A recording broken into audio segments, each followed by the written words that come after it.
La lluvia caía como lágrimas del cielo sobre las calles adoquinadas de Puebla, creando charcos que reflejaban las luces amarillas de los faroles coloniales. Era una de esas tardes en las que el aire se sentía especialmente fresco, cargado de humedad y secretos que parecían filtrarse desde cada rincón de la ciudad histórica. En el centro de esta melancólica postal, la catedral se yergue imponente, con sus torres gemelas perdidas entre las nubes grises que se suavizan al descargar toda su furia sobre los transeúntes que corren en busca de refugio. Alejandro Mendoza Villarreal observaba la escena desde la ventana de su oficina, ubicada en la planta baja del edificio más moderno de la ciudad, una torre de cristal que contrastaba marcadamente con la arquitectura barroca que caracterizaba el corazón de la región poblana. A sus 4 décadas de edad, dirigía uno de los mayores imperios inmobiliarios del centro de México. Un hombre cuya fortuna se medía en miles de millones de pesos y cuyo nombre aparecía regularmente en las páginas financieras de los periódicos nacionales. Más tarde, mientras sus dedos tamborileaban nerviosamente sobre el escritor italiano del cacao, ya no parecía el magnate imperturbable que el mundo conocía. Si te gusta esta historia, suscríbete al canal y cuéntanos en los comentarios desde dónde nos sigues. Nos ayudas a seguir historias como esta. El intercomunicador interrumpió sus pensamientos con un zumbido estridente que lo sobresaltó. «Señor Mendoza, usted trajo a la gente que pidió ver», anunció la voz de Cristina, su secretaria personal desde hace 15 años. «Hazlos pasar», respondió, ajustándose la corbata de seda italiana con un gesto perfeccionado durante décadas de reuniones importantes. No había nada en su agenda oficial sobre esta ciudad, así que canceló todas sus reuniones vespertinas y fue destituido temporalmente del ayuntamiento, asegurándose de que solo quedara él, Cristina y el equipo de seguridad. Lo que fue un incidente no podía filtrarse a la prensa, no podía ser escuchado por su esposa Valeria y definitivamente no podía destruir la imagen pública cuidadosamente construida que había tardado décadas en construir. La puerta se abrió y entraron 3 figuras que parecían haber salido de un mundo completamente distinto al suyo. El contraste era tan marcado que, por un instante, Alejandro sintió como si estuviera viendo una película donde 2 realidades incompatibles colisionaban al mismo tiempo. Delante caminaba María Elena Contreras, una mujer de 37 años, con el rostro curtido por años de lucha, pero cuyos ojos aún brillaban con una dignidad inquebrantable. Llevaba el cabello negro, ligeramente rizado en las puntas, recogido en una sencilla coleta, y vestía un suéter marrón de lana que claramente había tenido mejores días y unos vaqueros desteñidos, pero impecablemente limpios. A pesar de su modestia, había algo en su postura, en la forma en que mantenía la cabeza alta, que irradiaba una silenciosa fortaleza. Detrás del pasillo se encontraban adolescentes que compartían rasgos inconfundibles con el hombre que observaban desde fuera de la oficina. El alcalde, de 11 años, tenía los mismos ojos brillantes que Alejandro había heredado de su padre, y la misma mandíbula cuadrada que aparecía en los retratos familiares colgados en su mansión de las Lomas.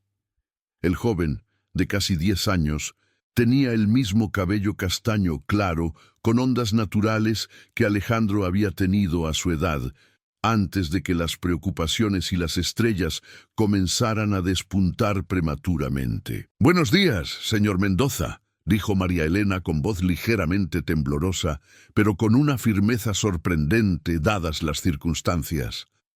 «Soy María Elena Contreras, y estos son mis hijos, Diego y Emilio». El silencio que siguió fue denso, cargado de años de secretos, mentiras y decisiones que alteraron el curso de varias vidas. Alejandro se levantó lentamente de la silla, con cada movimiento calculado y controlado, incluso mientras sentía por dentro como si un terremoto sacudiera todo lo que había construido. «Por favor, tome asiento», murmuró, señalando las tiras de cuero que formaban una pequeña zona de reunión junto a la ventana. María Elena se movía con la gracia natural de quien ha aprendido a mantener la compostura incluso en las situaciones más difíciles. Sus hijos la seguían, visiblemente nerviosos, pero intentando imitar la serenidad de su madre.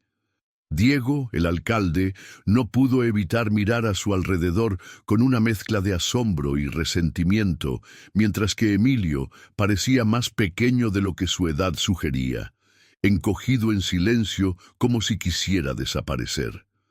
«¿Quieres algo de beber?», preguntó Alejandro, recurriendo a la cortesía automática que había perfeccionado a lo largo de kilómetros de reuniones de negocios. «No, gracias», respondió María Elena, apretando con fuerza el regalo. «No vinimos aquí a hacernos el tonto, señor Mendoza. Vinimos porque no podemos seguir fingiendo que no existe». Las palabras cayeron como piedras en un estanque silencioso, creando ondas que se extendieron por la sala. Alejandro fue enviado delante, estudiando los rostros que observaba con una mezcla de esperanza, resentimiento y curiosidad. Por primera vez en años se sintió completamente abatido, despojado de todas las herramientas y estrategias que normalmente usaba para mantener el control en cualquier situación. 17 años, continúa María Elena con la voz cada vez más fuerte. 17 años, desde que me dijiste que no podías arruinar tu matrimonio, que tu reputación estaba en juego, que era mejor que desapareciéramos. 13 años criando sola a tus hijos, trabajando a toda costa para alimentarlos, para que estudiaran, para que tuvieras una oportunidad en la vida. La mirada de Alejandro se desvió involuntariamente hacia Diego y vio que lo observaba con una intensidad que lo perturbó profundamente. Era como un espejo del tiempo, pero un espejo que reflejaba no solo su apariencia física, sino también una versión de sí mismo que había tomado decisiones completamente diferentes. «Mamá me contó la verdad hace 2 años», dijo Diego de repente, con la voz más grave de lo que Alejandro esperaba. «Le dije que mi padre no murió por accidente, como siempre. Le dije que estaba vivo, que era rico, que vivía a pocos kilómetros de nosotros, pero que había elegido sin que ella lo supiera». El impacto de esas palabras fue como un golpe físico para Alejandro. Durante todos estos años, había dividido esta parte de su vida, manteniéndola separada de su realidad cotidiana, como si fuera algo que le hubiera sucedido a otra persona. Hubo un tiempo, hace mucho tiempo, en que pensaba en María Elena casi a diario, preguntándose cómo estaría, si necesitaba ayuda, si los niños se parecían a él. Pero poco a poco, las exigencias de construir su imperio, las presiones sociales de su matrimonio con Valeria y la capacidad humana de normalizar lo anormal relegaron estos pensamientos a un rincón oscuro de su conciencia. «¿Por qué ahora?», logró preguntar finalmente, aunque su voz sonó más ronca de lo que pretendía. «¿Por qué después de tanto tiempo?». María Elena intercambió una mirada con sus hijos antes de responder. Había algo en esa mirada, una comunicación silenciosa que hablaba de años de conversaciones, de decisiones tomadas en conjunto, de una familia que aprendió a funcionar como una unidad difícil pero cohesionada, a pesar de toda la adversidad. «Diego ha sido aceptado en la Universidad Autónoma de Puebla», dijo María Elena, y por primera vez desde que entró en la oficina, una pequeña pero genuina sonrisa iluminó su rostro. «Estudió de forma independiente, se ganó el sueldo semanal desde los 3 años, vendiendo dulces en los semáforos para ayudar con los gastos de la casa, y además logró ser el mejor de su generación en su preparación». El orgullo en la voz de María Elena era palpable, y Alejandro sintió una punzada de algo inesperado, una mezcla de admiración y pérdida al ver que el resultado era completamente nuevo. Este joven, su hijo, había logrado algo extraordinario sin ninguna de las ventas que había tenido, sin los contactos, sin el dinero, sin las puertas que se abrían automáticamente cuando llevaba el apellido Mendoza. Quiero estudiar ingeniería civil, continúa María Elena. Digo que quiero construir casas para familias que no pueden pagar el precio de una casa normal, casas decentes, pero que la gente común pueda pagar.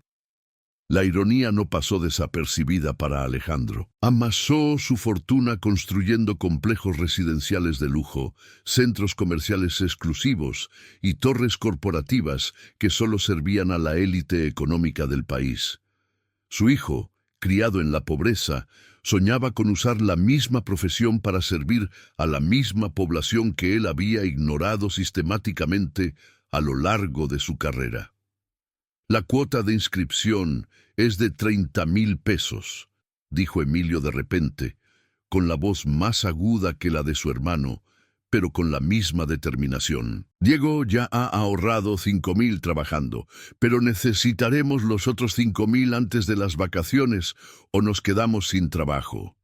La brutal simplicidad de esta declaración dejó a Alejandro sin palabras. 30,000 pesos. Para él, esa cantidad era lo que gastabas en una escena en el restaurante al que llevabas a tus clientes más importantes. Era menos de lo que tu esposa pagaba por un bolso. Era una fracción microscópica de lo que ganabas en una hora cualquiera. Para esta familia representaba años de sacrificio, de privaciones, de sueños forjados a medida. No estamos aquí para pedir limosna, aclaró María Elena rápidamente, como si pudiera leerle el pensamiento. Estamos aquí para pedirles que reconozcan que estos son sus hijos. No formo parte necesariamente de sus vidas, porque entendemos que su mundo y el nuestro son muy diferentes. Pero están legalmente reconocidos, se sienten atraídos, para que puedan acceder a las oportunidades que tienen los hijos de padres con cierta posición económica. La propuesta fue tan práctica, tan desprovista de sentimentalismo, que tomó a Alejandro completamente por sorpresa. Esperaba lágrimas, reproches y cánticos emotivos. En cambio, se encontró frente a una mujer que había venido a negociar con la misma serenidad profesional que demostró en su mejor momento. «¿Entiendes?», dijo Alejandro lentamente, eligiendo las palabras con cuidado, «que mi reconocimiento legal traería complicaciones. Mi esposa no sabe nada de ti. Mis otros hijos, Sebastián y Fernanda, no saben que tienen hermanos. Mi posición en la sociedad poblana, mis negocios. Tu reputación», interrumpió Diego con una risa amarga, inquietantemente similar a la que Alejandro había forjado durante años de difíciles negociaciones. «Siempre se trata de tu reputación, ¿verdad?». La acusación implícita en esas palabras impactó a Alejandro más que cualquier insulto directo que pudiera haber recibido. Era la voz de su propia conciencia, la parte de él que había permanecido silenciada durante años, hablando a través de los labios de un joven al que tenía todo el derecho a odiar. Entonces la lluvia arreció, y las festividades comenzaron a iluminar intermitentemente el cielo poblano. El clima parecía conspirar para crear la atmósfera perfecta para esta conversación largamente postergada. En la oficina, el único sonido era el constante repiqueteo de las gotas de lluvia contra las ventanas y la respiración contenida de 4 personas que sabían que la siguiente hora cambiaría sus vidas para siempre. Alejandro se levantó y caminó hacia la ventana, entregándole la espada mientras procesaba la magnitud de lo que estaba sucediendo. Desde esa altura podía ver las llamadas colonias donde crecí, los barrios donde jugaba al fútbol con mis amigos de la infancia, la Puebla que conocí antes de que el dinero y el poder me arrancaran gradualmente de mis raíces. En algún lugar de esa ciudad, probablemente lejos de donde tú estabas ahora, vivía otra versión de mi vida, una versión construida sobre los cimientos de mi ausencia y abandono. ¿Dónde viven?, preguntó sin darse la vuelta. En una casa rentada en la colonia Xanenetla, respondió María Elena. 3 recámaras, para las 3. Trabajo en una fábrica textil por las tardes y por las mañanas, limpio casas en Angelópolis. Alejandro conocía ambos lugares a la perfección. Xanenetla era uno de los barrios más tradicionales de Puebla, con casas modestas pero dignas, habitadas principalmente por familias de clase trabajadora que mantenían vivas las tradiciones artesanales de la ciudad. Angelópolis, en cambio, era la zona residencial de lujo donde ella misma vivía, donde las casas costaban millones de pesos y donde María Elena trabajaba limpiando casas de personas como ella. La ironía era tan perfecta que resultaba dolorosa.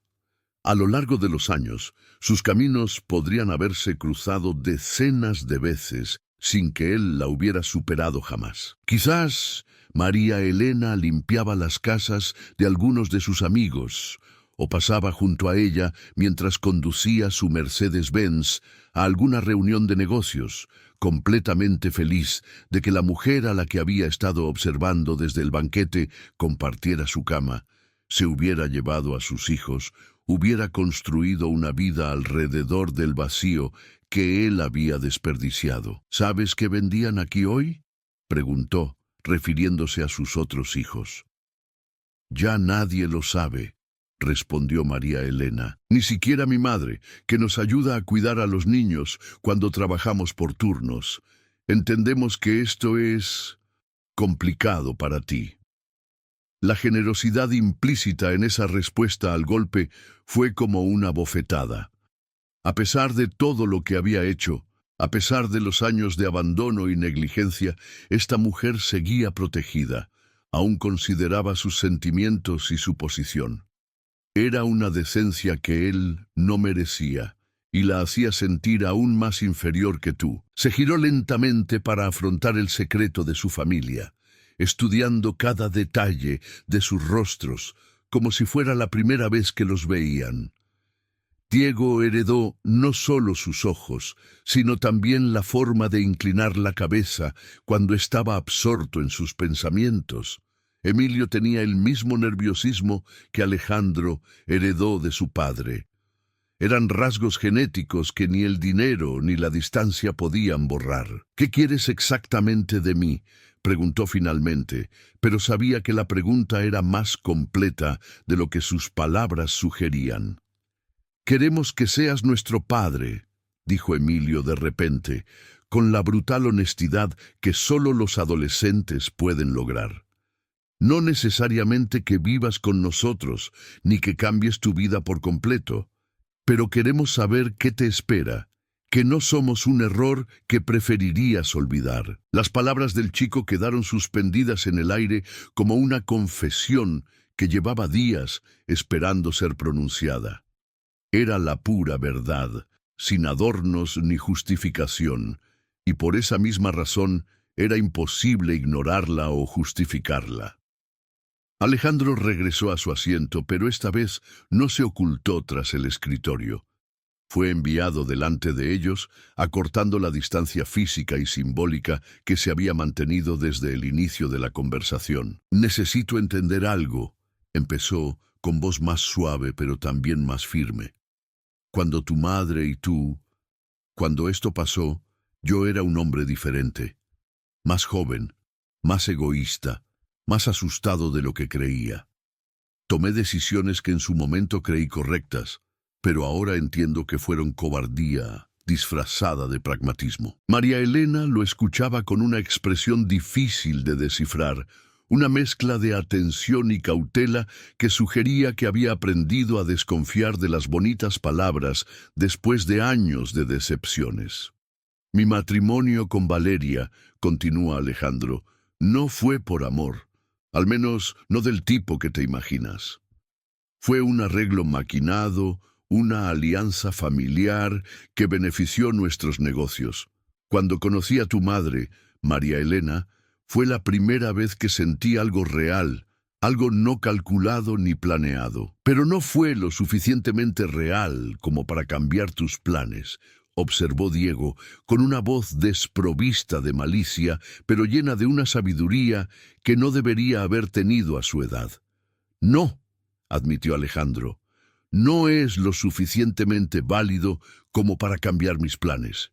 Y eso me quita la oportunidad de conocer a uno de esos jóvenes extraordinarios. Era la primera vez que reconocía explícitamente su paternidad, y el impacto de esas palabras se sintió de inmediato en la sala. Diego y Emilio intercambiaron una mirada rápida, mientras María Elena cerraba los ojos brevemente, como absorbiendo un momento que había imaginado 1000 veces, pero que nunca estuvo segura de que le robarían. ¿Qué pasa ahora?, preguntó María Elena. ¿Qué significa eso en la práctica? Era una pregunta perfectamente práctica, y Alejandro sabía que no tenía todas las respuestas. En las últimas décadas había tomado decisiones que afectaron miles de empleos, gestionado crisis financieras que podrían haber destruido empresas enteras y navegado situaciones políticas complejas que requerían precisión quirúrgica. Pero no tenía ni idea de cómo criar a los adolescentes que crecieron sin él, cómo integrar esta nueva realidad en una vida cuidadosamente construida para excluirlos. El teléfono de la oficina sonó en ese momento, interrumpiendo la conversación con su habitual tono estridente. Alejandro miró la pantalla y vio el número de su casa en Angelópolis. «Ella es mi esposa», murmuró, más para sí mismo que para sus visitantes. «Competencia», dijo María Elena con sencillez.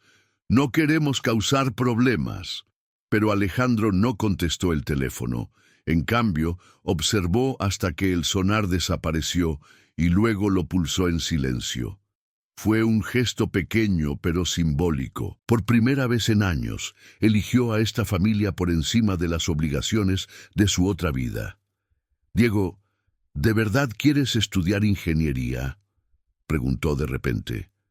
«Sí, señor», respondió el joven, sorprendido por el cambio de tema. «Desde niño me ha encantado construir cosas bonitas, con cajas de cartón, con palos, con lo que tuviera a mano. Mi madre decía que incluso antes de que aprendieras a caminar, intentabas construir torres con mis juguetes. ¿Y a ti, Emilio, qué te gusta hacer?».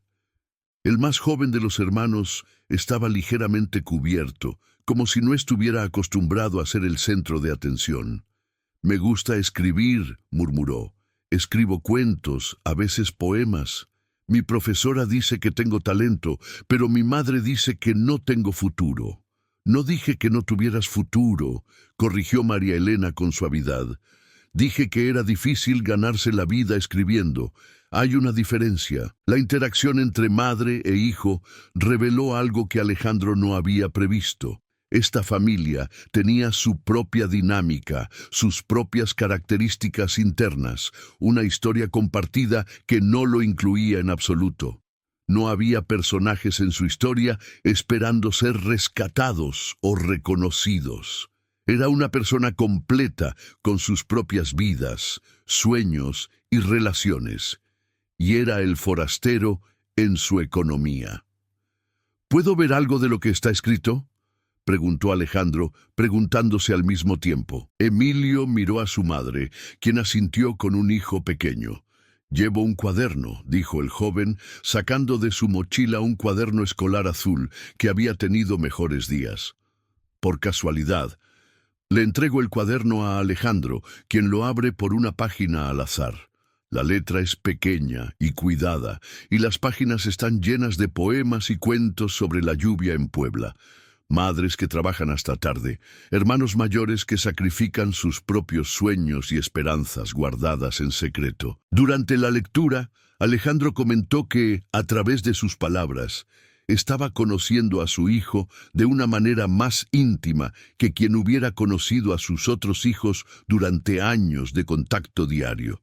Los textos revelaron una sensibilidad y una profundidad emocional que lo impresionaron profundamente.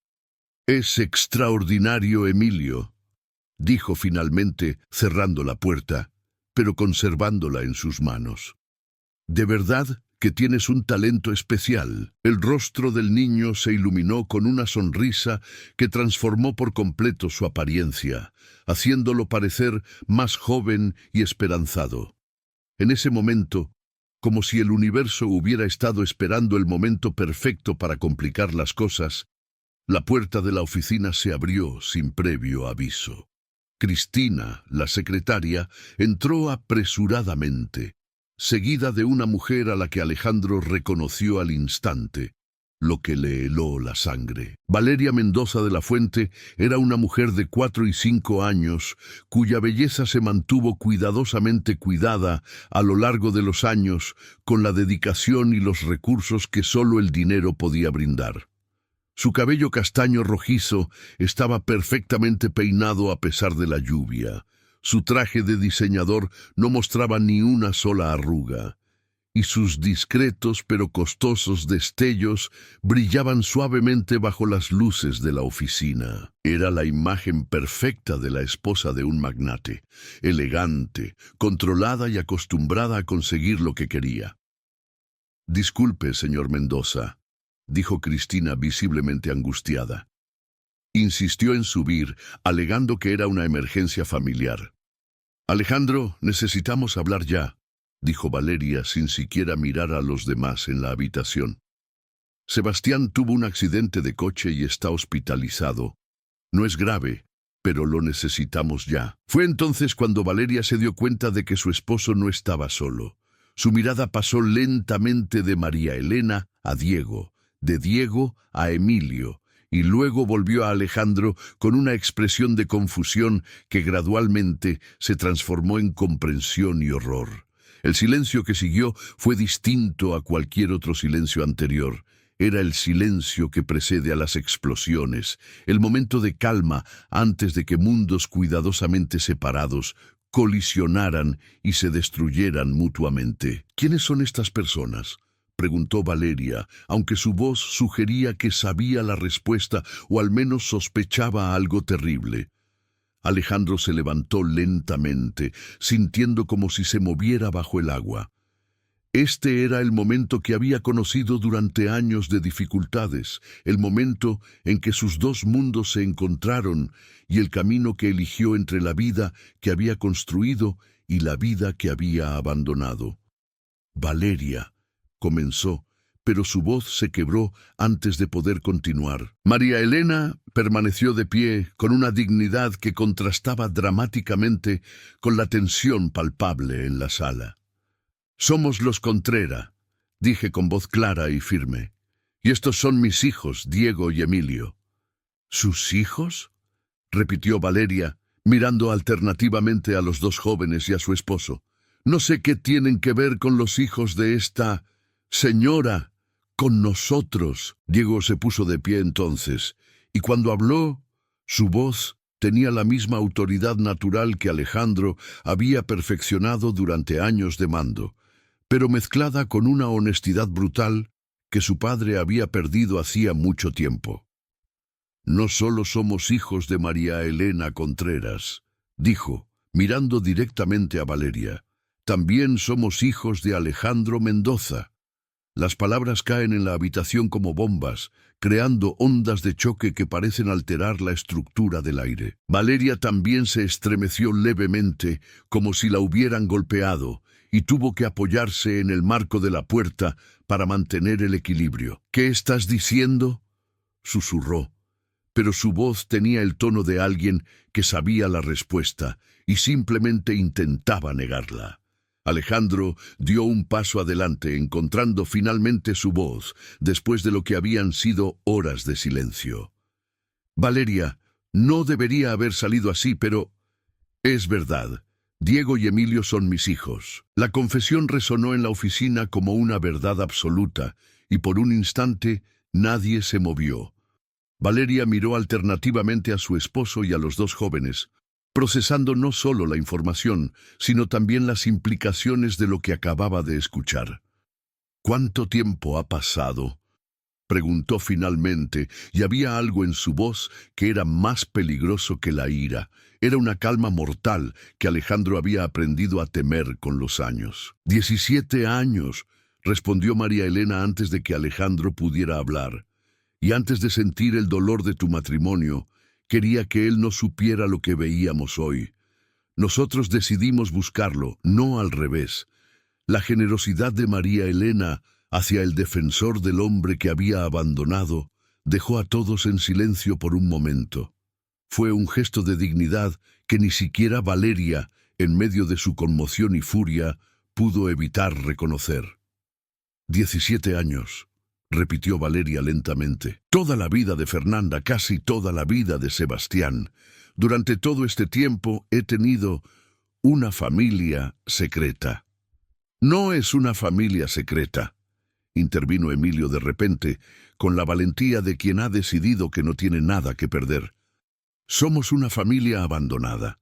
Hay una diferencia. La brutal honestidad de la fuerza que había usado durante años impactó a Valeria más que cualquier insulto calculado que pudiera haber lanzado. Era la voz de la inocencia traicionada, e incluso alguien que había vivido toda su vida adulta en un mundo de cálculos sociales y conveniencias no pudo evitar sentirse reconfortado por esta cruda verdad. ¿Qué quieres?, preguntó Valeria, dirigiéndose directamente a María Elena. ¿Dinero? ¿Una participación en tu negocio? ¿Reconocimiento social? Queremos reconocer legalmente que estos son tus hijos, respondió María Elena sin dudarlo. Nada más, nada menos. ¿Sabes lo que eso significaría?, preguntó Valeria, y por primera vez desde que entró, su voz tenía un matiz de vulnerabilidad. ¿Sabes cómo afectaría eso a mis hijos, a nuestra reputación, a todo lo que hemos construido?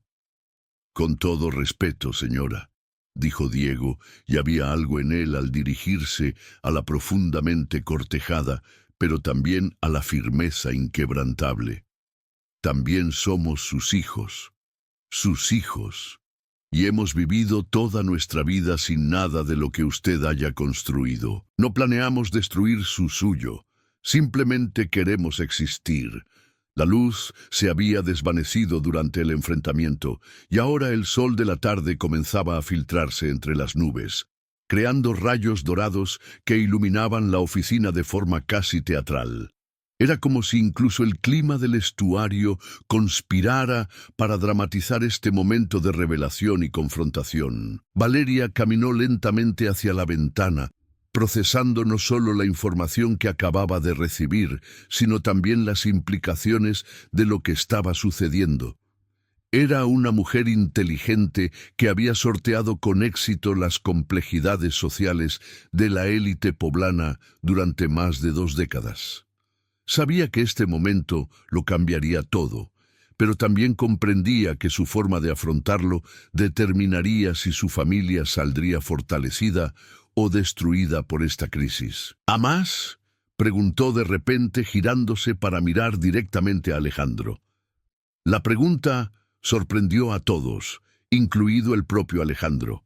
Era una pregunta que tocaba el meollo del asunto, pero nadie se atrevió a plantearla directamente.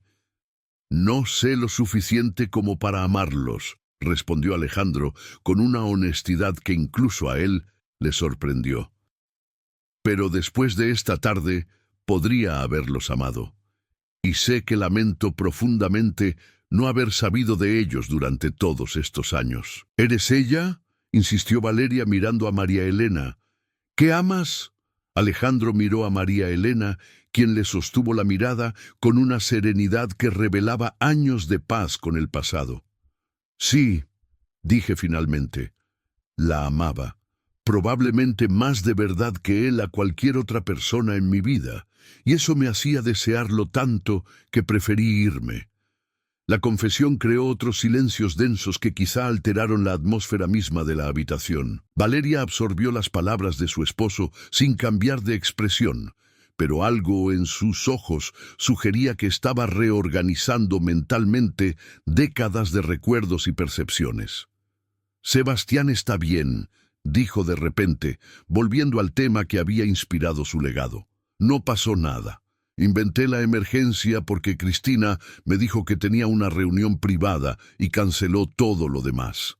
Quería saber qué era tan importante para que esto sucediera. La admisión de que lo mencionaron para justificar su intrusión reveló el nivel de sospecha y desconfianza que había caracterizado su matrimonio durante años.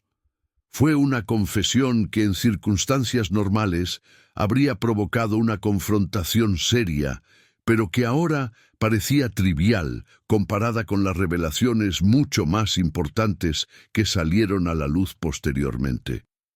¿Y ahora qué hacemos?, preguntó Valeria, y por primera vez desde que entró, su voz denotaba genuina vulnerabilidad. ¿Cómo les explicamos esto a Sebastián y Fernanda? ¿Cómo gestionamos la situación social? ¿Cómo seguimos siendo una familia después de esto? Fue María Elena quien respondió con una sabiduría que le venía de años de criar solo 2 hijos mientras navegaba por situaciones imposibles. Una familia no se destruye por crecer, dije en voz baja. Se destruye cuando preferimos el orgullo al amor, cuando preferimos las apariencias a la verdad. Sus palabras resonaron en la casa con la autoridad de alguien que había aprendido las lecciones más difíciles de la vida, no a través de libros ni teorías, sino de la experiencia vivida. Era una filosofía nacida de la necesidad, refinada por la adversidad y moldeada por los años para mantener unida a una familia contra viento y marea. Diego se acercó a Valeria, moviéndose con una confianza que contrastaba dramáticamente con la incertidumbre que había mostrado más temprano en la tarde. «Señora Mendoza», dice, usando el apelativo que técnicamente también le correspondía. «No vinimos aquí a destruir a su familia. Vinimos porque queríamos ser parte de ella, aunque fuera de una manera pequeña». Valeria lo miró fijamente, estudiando los rasgos que lo identificaban claramente como el hijo de su esposo. Era imposible negar el parecido, pero más que eso, era imposible negar la dignidad y madurez que emanaban de este joven moribundo. «¿Qué estudiante?», preguntó de repente, dirigiéndose tanto a Diego como a Emilio. «Diego era estudiante de ingeniería civil», respondió María Elena. «Emilio está en 2º año de preparatoria, pero disfruto escribiéndole». «¿Ingeniería civil?», repitió Valeria y algo en su expresión cambió. Sebastián también quería estudiar ingeniería, aunque se inclinaba más por la industria. Fue una conexión pequeña, pero significativa. Un punto de encuentro entre 2 mundos que coexistieron durante varios años. La mención de su hijo, el alcalde, humanizó la situación de Valeria de una forma que las explicaciones abstractas no habían logrado. «Me gustaría conocerte», dijo Emilio de repente, refiriéndose a sus medio hermanos. «No necesariamente ahora, porque entendemos que esto es complicado, pero algún día». «¿Por qué?», preguntó Valeria, genuinamente curiosa. «Porque toda mi vida sintió que me faltaba algo», respondió el niño, con una honestidad que hirió como un cuchillo. «Ahora sé que lo que me faltaba era una familia completa». Las palabras de Emilio parecieron despertar en Valeria algo que había estado reprimido durante todo el enfrentamiento. Por primera vez, desde que entró en la oficina, se le llenaron los ojos de lágrimas, pero mantuvo una postura erguida y controlada. «Esto lo cambiará todo», murmuró, más para sí mismo que para los demás. «Todo ha cambiado», observó Alejandro. «En el momento en que Diego y Emilio cruzaron esa puerta, todo cambió. La única pregunta ahora es si permitiremos que este cambio nos destruya o nos fortalezca». Fue la declaración más clara que había hecho en toda la tarde y marcó un punto de inflexión en la conversación. Por primera vez, Alejandro adoptaba una postura definitiva en lugar de simplemente reaccionar a los acontecimientos que se desarrollaban en su zona. Valeria se apartó de la ventana y caminó lentamente por la habitación, procesando no solo la información recibida, sino también las múltiples implicaciones que tendría en su vida y la de sus hijos. Era una mujer acostumbrada a controlar las situaciones, pero esta circunstancia en particular era, más que cualquier otra cosa, la clave para tener un estado mental equilibrado. ¿Qué se necesita específicamente?, pregunté finalmente a María Elena con una franqueza que sugería que había sido una decisión interna. Reconocimiento legal, respondió María Elena.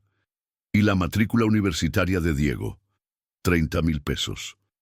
30.000 pesos, repitió Valeria, y había algo en su voz que no era condescendencia, sino genuina sorpresa. Toda esta situación cuesta 30.000 pesos. No era cuestión de dinero, aclaró Diego rápidamente. Es cuestión de principios. Toda mi vida ha tenido que mentir en los formularios oficiales, diciendo que mi padre está muerto, inventando historias para explicar por qué no tengo su atractivo. Estoy harto de mentir sobre quién soy. La explicación reveló una dimensión de la situación que Alejandro y Valeria habían considerado profundamente. No se trataba solo de reconocimiento ni de dinero, sino de la dignidad fundamental de existir sin tener que negar parte de su identidad. Y las becas, añadió Emilio. Hay muchas oportunidades para los hijos de empresarios exitosos, pero nosotros nunca hemos podido acceder a ellas porque oficialmente no somos hijos de nadie importante.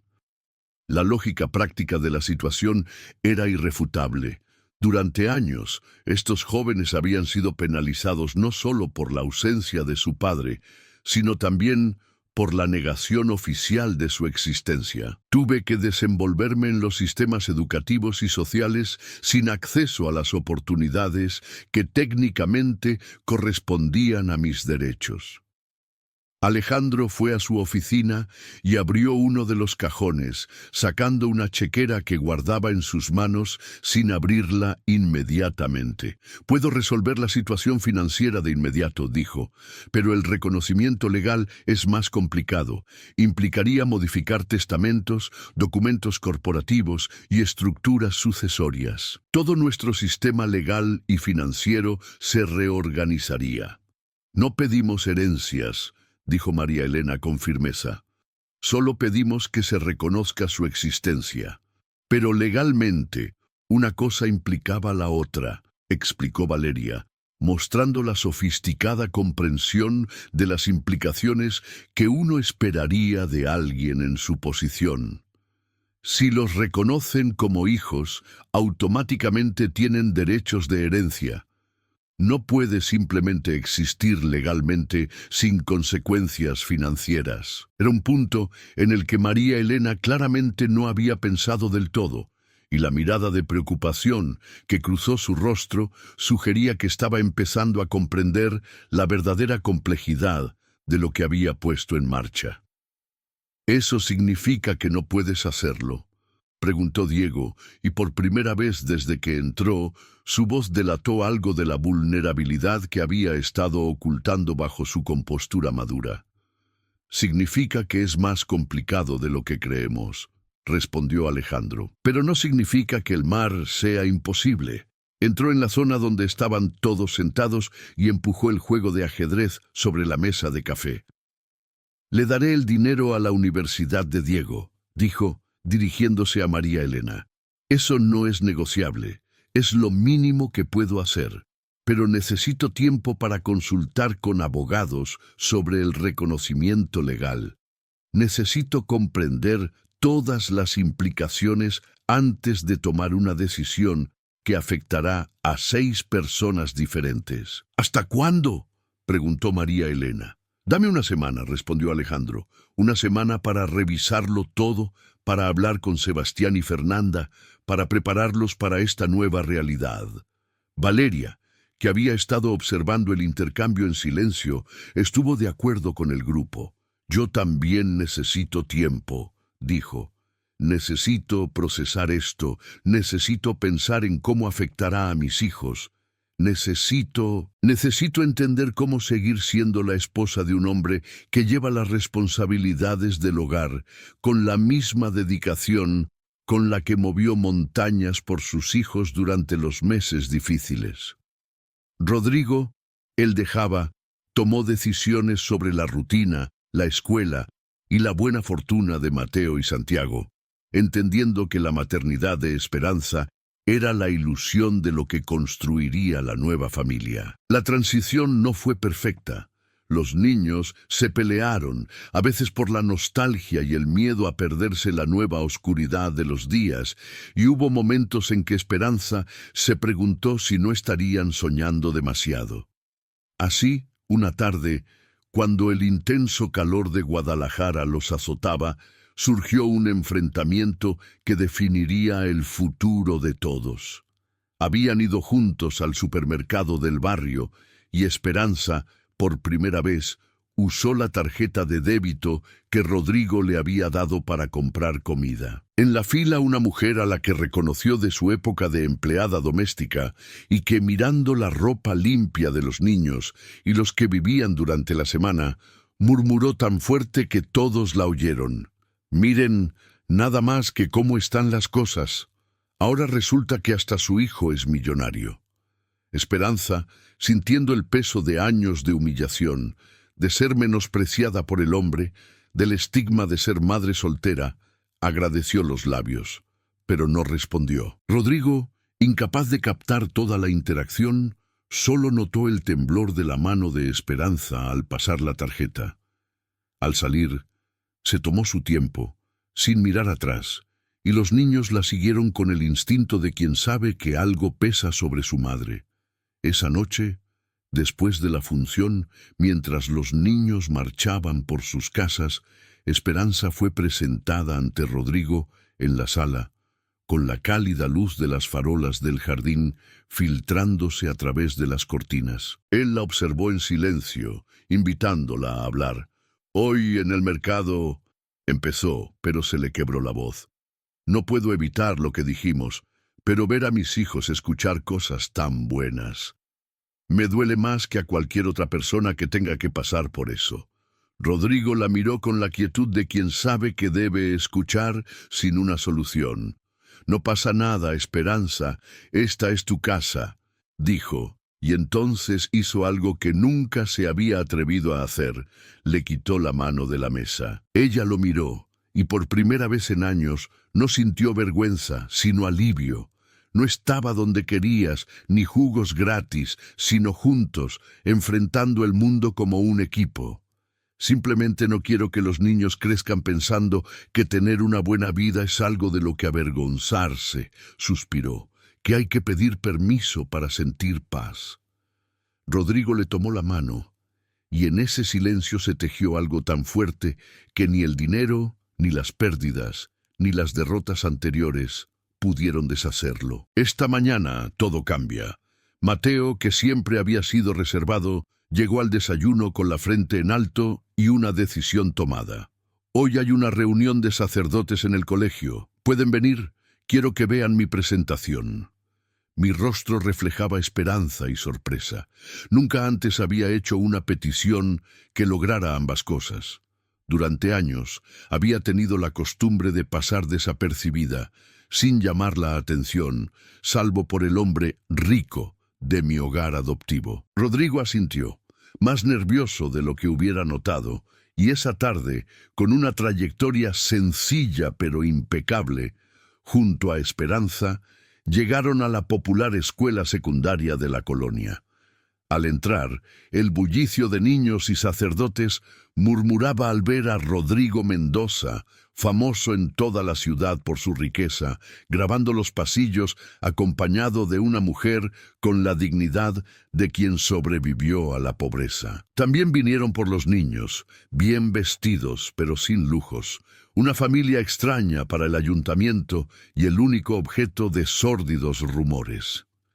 En la asamblea, Mateo se unió a todos con una humilde presentación sobre la importancia de la empatía, contando historias de quienes duermen en la calle y la esperanza de encontrar calor en la solidaridad.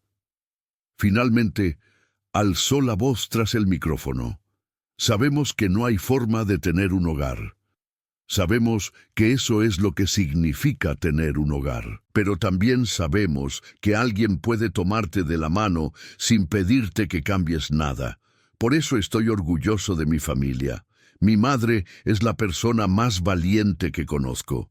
Y aunque no lleve su sangre, don Rodrigo es mi padre, porque ser padre es una decisión, no una súplica. Reinó un profundo silencio.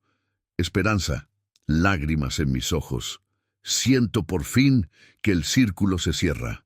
Tu hijo no reconoce solo el dolor del pasado, sino el amor del presente. En ese momento tomó la palabra una maestra, doña Lupita, una de las más antiguas y respetadas.